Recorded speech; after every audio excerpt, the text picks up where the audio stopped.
सबसे पहले तो मैं आप लोगों को मिरर का कलेक्शन दिखाती हूँ। देखिए ये इस तरीके की किट्स में भी मैं मिरर परचेज करती हूँ। आप लोगों को ब्रांड दिख ही रहा होगा, ये ब्रांड है क्रिस्टल इंडिया, जो कि इस तरीके की किट्स की फॉर्म में, जिनसे आपको बहुत ही अच्छी क्वालिटी के मिरर मिल जाएंगे। बहुत ही कम चांसेस होते हैं कि इनमें खराब मिरर निकलेंगे। मतलब मिरर की क्वालिटी भी आप लोग देख सकते हो, बहुत ही अच्छी क्वालिटी के हैं। और इसमें ना आपको सारी शेप्स के मिरर इसमें मिल जाते हैं, बट हाँ थोड़े कॉस्टली तो रहते ही हैं। मतलब अगर आप इस लेवल पे आ गए हो कि आपको ऑर्डर्स मिल रहे हैं, आप उनको बना बना के सेल कर रहे हो, तो आप इस तरीके की किट्स में इन्वेस्ट कर सकते हो। इसके अलावा एक और सेकंड ब्रांड मैं आप लोगों को दिखा रही हूँ, मिरर ग्लास वर्ल्ड वाइड। इसकी भी इस तरीके से किट्स बनी हुई मिलती है, आप लोग ये किट्स ले सकते हैं। मिरर ग्लास वर्ल्ड वाइड की मेरे पास सिल्वर भी है, गोल्डन भी है, और लास्ट में मेरे पास एक और किट है, ये है पेपरिशियस से। और इस किट को ना मैंने आज तक कभी यूज नहीं किया, इसको भी मैं कभी ना कभी यूज करूंगी। देखिए इस तरीके के भी मिरर्स मिलते हैं मार्केट में, इन्हें एक्रेलिक मिरर्स बोलते हैं, बट ये एक्चुअल मिरर नहीं होते, तो ये मैं अभी कभी यूज नहीं कर पाई, बट हाँ करूंगी फ्यूचर में किसी ना किसी वीडियो में। तो इस तरीके की किट्स में भी आप लोग इन्वेस्ट कर सकते हो अगर आपका बजट थोड़ा सही है। इसके अलावा अब क्योंकि मैं तो ऑर्डर्स बनाती हूँ, तो मैं क्या करती हूँ, दिल्ली में ना ऐसी बहुत सारी होलसेल शॉप हैं जहाँ पे आपको बहुत ही अफोर्डेबल प्राइस में इस तरीके से मिरर मिल जाते हैं, जैसे 0 नंबर, 1 नंबर, 2 नंबर, उससे बड़ा। क्योंकि जब ऑर्डर्स बनाने होते हैं तो बहुत सारे मिरर्स लगते हैं, तो आप लोग वहाँ से इस तरीके से ना बल्क में भी परचेज कर सकते हो। अब ये तो थे छोटे छोटे से मिरर। इसके अलावा जो बड़े साइज के मिरर होते हैं, जिन्हें हम गेंद मिरर बोलते हैं, ये भी मैंने इन्हीं वेबसाइट से लिया, बहुत ही अच्छी क्वालिटी के हैं। आई अप्रिशिएट, सच में बहुत अच्छी क्वालिटी है। मैं कोई यहाँ पेड प्रमोशन नहीं कर रही हूँ, आपकी मर्जी है, अगर आपको पसंद आता है तो आप लोग ले लीजिए।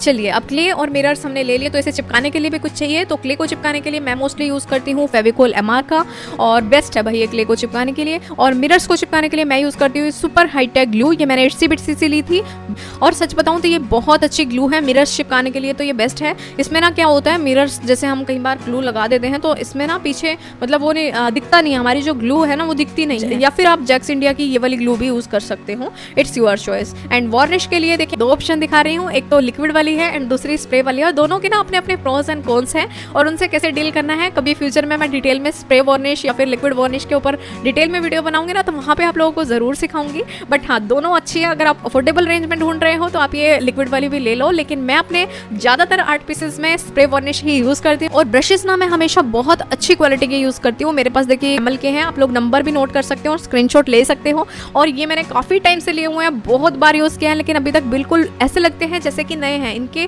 ब्रिसल्स इतने सॉफ्ट हैं, बहुत ही स्मूथली कलर अप्लाई करता है, तो ये वाले तो आप लोग ले ही लेना है। और मैंने इनको इतना ज्यादा यूज किया, 4 से 5 साल पुराने हैं और मैंने इनको बहुत ज्यादा यूज किया, और आज भी देखने में बिल्कुल नए लगते हैं। चलिए अब आते हैं टूल्स के पिटारे पे। देखिए मेरे पास इतने सारे टूल्स हैं जो मैं यूज करती हूँ अपनी वीडियोस में, और हर टूल का क्या काम है, किस तरीके से वो टूल यूज होता है, मैं सारा कुछ आपको इस वीडियो में अभी एक्सप्लेन करूंगी, तो प्लीज ध्यान से देखना और विदाउट स्किप देखना। और देखिए मैंने स्टार्टिंग में आप लोगों को बोला था ना कि जब आप लोग ऑर्डर बनाओ तो ना बेस जेसो से देना, एक्रेलिक कलर से नहीं। ये बात ना मैं आपको अभी प्रूव करके दिखाती हूँ। तो मैंने ना ये देखिए एक स्क्वायर, मैंने एक रफ एमडीएफ बोर्ड लिया है, और इसके बीच में ना मैं एक लाइन ड्रॉ कर रही हूँ, ताकि एक तरफ मैं जेसो लगाऊंगी और एक तरफ मैं एक्रेलिक कलर लगाऊंगी, ताकि आप लोगों को डिफरेंस पता चले। ठीक है, तो ये है हमारा जेसो, जो कि काफी थिक होता है। इसकी कंसिस्टेंसी देखिए इस तरीके से होती है, थिक, एकदम थिक। ये एक्रेलिक कलर की तरह पतला नहीं होता, और बहुत ही स्मूथली देखिए ब्रशेस से एकदम से अप्लाई हो जाता है, बहुत ही अच्छी तरीके से। तो मैंने एक तरफ इस तरीके से जेसो कर लिया, और आप लोग देख सकते हो ब्रशेस की क्वालिटी कितनी अच्छी है। देखा बहुत ही स्मूथली कलर अप्लाई होते हैं जब हम इनसे अप्लाई करते हैं। अब दूसरी तरफ मैं आपको व्हाइट एक्रेलिक कलर दिखा रही हूँ। देखिए ये किस तरीके से गिर गया। तो जो कलर होते हैं वो बहुत ही ज़्यादा पतले होते हैं, आप लोग देख सकते हो कंसिस्टेंसी में, और इसे मैं जब अप्लाई करूँगी कहते हैं ना, तो ये बहुत ही स्मूथली अप्लाई नहीं होता है। इसकी लाइन मुझे थोड़ी सही नहीं दिख रही थी, तो मैंने थोड़ा सा जेसो साइड में करके इसको स्मूथ कर लिया। और देखिए अब सूखने के बाद आप लोग देख सकते हो दोनों की फिनिशिंग में कितना अंतर है। व्हाइट जहाँ पे देखिए मैंने व्हाइट एक्रेलिक कलर किया है, वहाँ पे आपको ब्रश स्ट्रोक्स दिख रहे होंगे, काफ़ी सारे ब्रश स्ट्रोक दिख रहे होंगे, क्योंकि जो हमारा व्हाइट एक्रेलिक कलर होता है वो थोड़ा कंसिस्टेंसी में पतला होता है, जबकि जेसो की फिनिशिंग आप लोग देख सकते हो कितनी स्मूथ फिनिशिंग होती है जेसो से। इसलिए मैंने आप लोगों को बोला, इसलिए जब भी आप ऑर्डर्स प्रिपेयर करोगे हमेशा बेस जेसो से ही देना।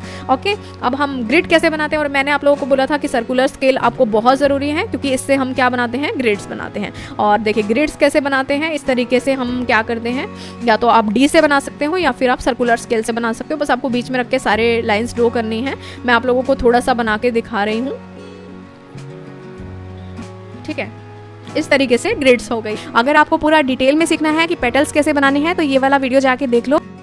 चलिए अब हम नेक्स्ट पॉइंट की तरफ बढ़ते हैं। मैंने आप लोगों को बोला था कि एक्रेलिक कलर लिपन आर्ट के लिए बेस्ट है, तो देखिए मैं आप लोगों को ना एक्रेलिक कलर लगा के दिखाया है। और सबसे पहले देखिए मैंने इसे अप्लाई किया है एक्रेलिक कलर वाले पार्ट पे, आप लोग देख सकते हैं, और फिर मैंने लगाया है जेसो पे, और साथ ही मैं इसको आपको ना बिना, जहाँ पे हमने कोई बेस नहीं दिया है वहां पे दिखाती हूँ। जहाँ पे कितना डार्क डार्क सा दिखता है ना, मतलब लगी ना, मतलब आपके कलर जो है वो अच्छे से दिखाई नहीं देंगे जब आप बेस दोगे ही। और कलर्स भी आप लोग देख सकते हो कि कलर की फिनिशिंग जेसो पे बहुत ही अच्छी आती है, जबकि एक्रेलिक कलर में थोड़ा सा फेडेड रहता है, स्ट्रोक्स काफी ज्यादा चांसेस होते हैं, जबकि जेसो एक स्मूथ बेस होता है, तो उसके ऊपर जब हम कलर लगाते हैं ना तो कलर का जो एक्चुअल कलर है वो जेसो के ऊपर ही दिखाई देता है। और बिना बेस के तो आपका आर्ट पीस कभी अच्छा बन ही नहीं सकता। आप लोग देख सकते हो कलर दिखाई ही नहीं देंगे।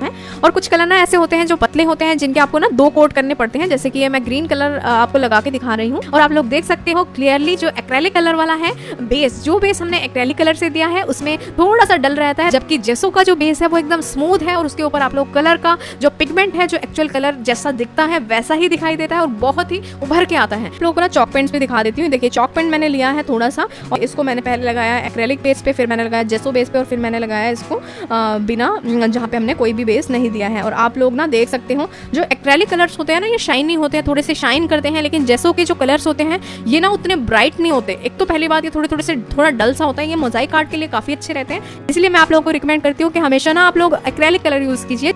चॉक पेंट लेना उतना जरूरी नहीं है, लेकिन हाँ मोजाइक आर्ट्स बना रहे हो तो चॉक पेंट काफी अच्छा काम करते हैं।